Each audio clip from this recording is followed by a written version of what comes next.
ಆಸ್ಟ್ರೇಲಿಯಾದ ಮೆಲ್ಬೋರ್ನ್ನ ನಮ್ಮ ಶ್ರೀಮಠದ ವಿಶೇಷ ಅಭಿಮಾನಿಗಳು, ನಮ್ಮ ಅಂತರಂಗ ಭಕ್ತರು ಆದಂತಹ ಶ್ರೀಯುತ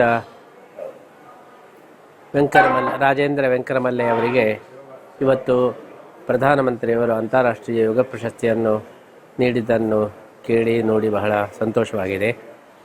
ಅವರ ಒಂದು ಸಾಧನೆ ಅದು ಅತ್ಯಂತ ಅಪೂರ್ವವಾದದ್ದು.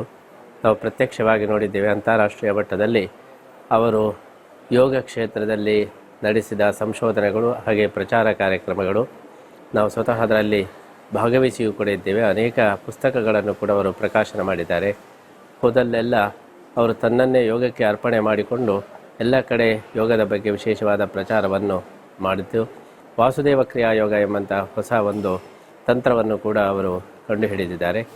ಅಂತಹ ನಮ್ಮ ಅಭಿಮಾನಿಗಳಾದಂತಹ ಶ್ರೀ ರಾಜೇಂದ್ರ ವೆಂಕರಮಲ್ಲೆ ಅವರಿಗೆ ಇವತ್ತು ಅಂತಾರಾಷ್ಟ್ರೀಯ ಯೋಗ ಪ್ರಶಸ್ತಿ ಸಿಕ್ಕಿದ್ದು ನಮಗೆ ತುಂಬ ಸಂತೋಷವಾಗಿದ್ದು, ನಮ್ಮ ಸಂಸ್ಥೆಗೂ ಇದು ಹೆಮ್ಮೆ ಅಂತ ಹೇಳಿ ನಾವು ಭಾವಿಸ್ತಾ ಇದ್ದೇವೆ. ನಮ್ಮ ಮಠದ ವಿಶೇಷ ಅಭಿಮಾನಿಗಳು, ವಿಶೇಷ ಸೇವಕರು ಆದಂಥ ಅವರಿಗೆ ಉತ್ತರೋತ್ತರ ಶ್ರೇಯಸ್ಸಾಗಲಿ ಅಂತ ನಾವು ಈ ಸಂದರ್ಭದಲ್ಲಿ ಹಾರೈಸ್ತಾ ಇದ್ದೇವೆ. ರಾಜೇಂದ್ರ ಅವರು ನಮ್ಮ ಆಸ್ಟ್ರೇಲಿಯಾದ ಮೆಲ್ಬೋರ್ನ್ ಬ್ರಾಂಚ್ನಲ್ಲಿಯೂ ಕೂಡ ವಿಶೇಷವಾದಂತಹ ಯೋಗ ತರಬೇತಿಗಳನ್ನು, ಕ್ಲಾಸುಗಳನ್ನು ನಡೆಸ್ತಾ ಇದ್ದು, ಅಲ್ಲಿ ವಿಶೇಷ ರೂಪದಲ್ಲಿ ಅವರ ಒಂದು ಯೋಗದ ಪ್ರಚಾರವನ್ನು ನಾವು ಕಣ್ಣಾರೆ ಕಂಡಿದ್ದೇವೆ. ಅದೇ ರೀತಿ ನಮ್ಮ ಇತರ ಶಾಖೆಗಳಲ್ಲಿಯೂ ಕೂಡ ಅವರು ವಿಶೇಷವಾದಂತಹ ಯೋಗ ತರಬೇತಿಯನ್ನು ನೀಡಿದ್ದಾರೆ. ಇಂತಹ ಒಂದು ಯೋಗ ಪಟುವಿಗೆ ಸಂದಂಥ ಪುರಸ್ಕಾರ ಇದು ಅತ್ಯಂತ ಒಂದು ಸಾರ್ಥಕ ಎಂಬುದಾಗಿ ನಾವು ಭಾವಿಸ್ತಾ ಇದ್ದೇವೆ.